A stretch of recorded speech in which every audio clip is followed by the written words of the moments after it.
That one question has been in my mind all week. Why do you look for the living among the dead? He told you he wasn't going to be here. Why do you come here to look for him? I think it's a funny story that the women come and they're surprised when they see the angels, and they're surprised when they see the empty tomb. And the angels see the women, and they're surprised that the women are surprised. I think it's going to play out like that when we get to heaven. We're going to be surprised that the Catholics got in, and the Catholics are going to be surprised that we got in, and everyone's going to be surprised the Presbyterians got in, and it's just going to be a fun moment of surprise. I love that text. So the stone has been rolled away. See where he was. See where Jesus was. Jesus was a lot of places in his last week on earth. Jesus was a lot of places during Holy Week, a lot of places that we have been. Jesus was betrayed. When we have friends, true friends that we share our life with, like Jesus did with his disciples, we open ourselves up. We give them power to hurt us, the power to betray us. My guess is that you, at some point in your life, know what it feels like to be betrayed. You have been betrayed to some extent. I think we all know how that feels. It's a mixture of anger and hurt. You feel stupid and think, how could I ever let somebody do this to me? How could I let this happen? And it shapes your relationships going forward. You don't want to be as close to somebody else again because you're giving them power to betray you. And the closer they get, the more it hurts. I remember being in middle school and telling a friend of mine that I had a crush on a girl.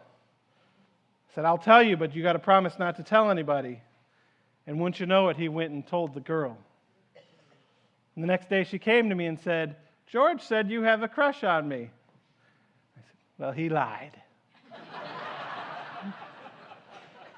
Because in middle school, the worst thing you want to do is actually tell somebody that you like them, right? Jesus was betrayed.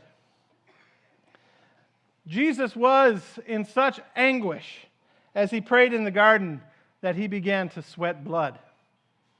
Such pain, such anguish, such nervousness. Have you ever had a long night where you couldn't sleep? Have you ever had a night where there was too much on your mind? In the quiet, dark hours of the night, you were just staring at the clock or staring at the ceiling or watching television or doing something to keep your mind off of what was coming, but you just couldn't sleep. Maybe it's an upcoming surgery or news you'd be getting from the doctor the next day. Maybe your company was laying people off, or maybe it was concern for somebody you love, a parent, a child, a spouse. Something was going to happen the next day. Maybe it was something you felt you had to do. You didn't know if you had the strength to do it, but there was no way to get out of it. I have a friend who journaled her way through her cancer journey, and she wrote about the night before she started chemotherapy, about how she just could not, no matter what, fall asleep. She didn't know if she had the strength to go through the therapy that her body needed. And so she stayed up all night crying with her husband, and they just held each other all night because there was no way either of them were going to sleep. I don't know if you've ever felt that deep of anguish, but Jesus was there. Jesus was beaten. I hope that none of you, or very few of you at least, know what that is like. I've only been beaten once in my life. Truly beaten. I was 15 years old, and to this day I don't know why, but there was an older and bigger guy who decided I needed to be taught a lesson, and so he taught me a lesson. And as he was hitting me, I thought to myself, this is going to make a great sermon illustration someday. Actually, I don't remember feeling any pain. I remember being caught off guard. I remember looking down at my beautiful Nike University of Michigan sweatshirt and seeing blood. And I remember feeling totally helpless because I was caught off guard. I had no chance to protect myself. And I just remember hoping and thinking, Lord, please make it stop. Do anything just to make it stop. Jesus was there. Jesus was beaten. Jesus was mocked. Jesus was mocked. I've heard that public speaking is one of the great fears that adults have. Is anybody afraid of public speaking? Are you too afraid to raise your hand? I think we're afraid to speak in public because we're afraid to make a mistake in public.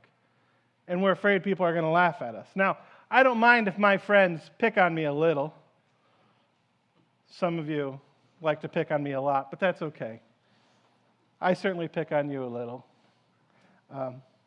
But I've had dreams about showing up at church on Sunday morning and I had forgotten to write a sermon. That I'll be standing here and you all will be sitting there and I'll have nothing to say. I don't know if anybody ever has dreams like that. I dream about being a fool, doing foolish things, and people, a large group of people laughing at me. And there's something about this country that sometimes people do silly things and they do it on television, and the whole country mocks them. I can't help but think of poor Steve Bartman. Any Chicago Cubs fans out there, 2003? So close, so close. Foul ball hit into the stands, and this guy who got great seats for this great game just reached up to catch the ball. But a player was trying to catch the ball, and he interfered. And then all of Chicago knew his name by the end of the night. That fan's name, I work with that guy, I know who that is. And his name spread throughout the country.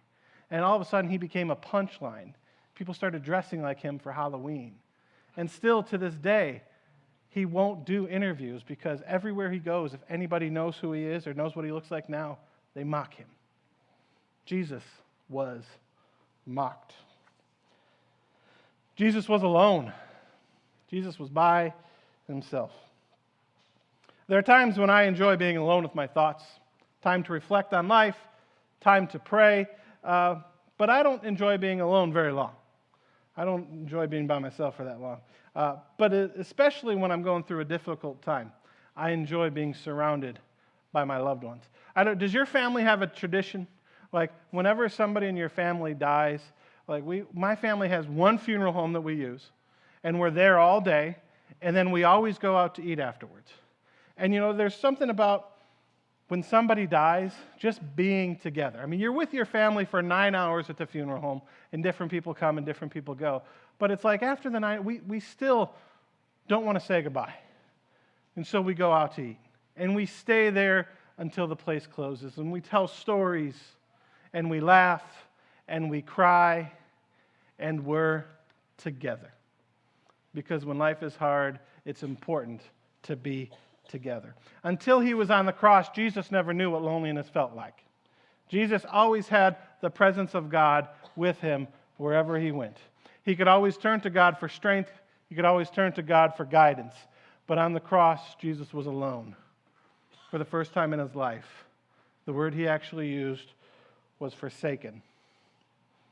Jesus was there. Jesus was alone. And finally, Jesus was dead. Jesus was dead. One universal truth about all of us here today is that we are all going to die. For some of us, it will be more painful than others.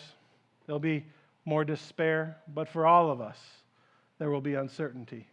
We will all have questions. We will all struggle with the coming reality that we will die. And there's no doubt that as much faith as Jesus had, I'm certain that he went through that process himself. Jesus was dead. Jesus was all of these things in the last couple days of his life. But Jesus is no longer dead. Jesus is risen. Jesus is alive. Jesus is victorious still to this day. And Jesus shares that victory with you, each and every one of you, which means no matter what you have been through, No matter what you're going through, or no matter what you're going to go through, Jesus is with you, sharing life and victory, forgiving your mistakes, encouraging you to be a better friend, giving you strength to fight life's most difficult battles, and always turning death into life. Jesus is risen. You too will rise. Jesus is alive. You too will live. Jesus is victorious. You too will be victorious. Actually, you already are, if you just but believe He is risen. Amen.